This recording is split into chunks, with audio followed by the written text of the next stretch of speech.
ઉત્તર ગુજરાતના ખેડૂતો માટે માઠા સમાચાર। હવામાન વિભાગની આગાહીના પગલે હાલમાં રાજ્યના અનેક ભાગોમાં વરસાદી માહોલ જોવા મળી રહ્યો છે। ત્યારે આવતીકાલ 20 માર્ચના રોજ હવામાન વિભાગ દ્વારા રાજ્યના ઉત્તર ગુજરાત, મધ્ય ગુજરાત અને કચ્છના ભાગોમાં વરસાદ પડવાની આગાહી વ્યક્ત કરાઈ છે। જેમાં આવતીકાલે 20 માર્ચના રોજ બનાસકાંઠા, સાબરકાંઠા, અરવલ્લી, દાહોદ, મહીસાગર અને કચ્છના ભાગોમાં વરસાદ પડવાની હવામાન વિભાગ દ્વારા આગાહી વ્યક્ત કરાઈ છે। જોકે છેલ્લા 2 દિવસથી રાજ્યના અનેક ભાગોમાં વરસાદી સિસ્ટમ સક્રિય જોવા મળી રહી છે।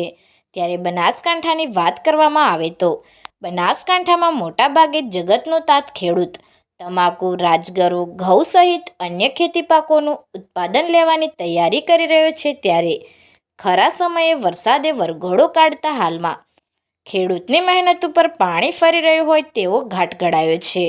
ખેડૂતના મોઢે આવેલો કોળિયો ઝૂંટવાતો હોય તેવી નોબત આવી છે। ખેડૂતને હાલમાં કમોસમી વરસાદથી વ્યાપક નુકસાન થવાની ભીતિ સેવાઈ રહી છે।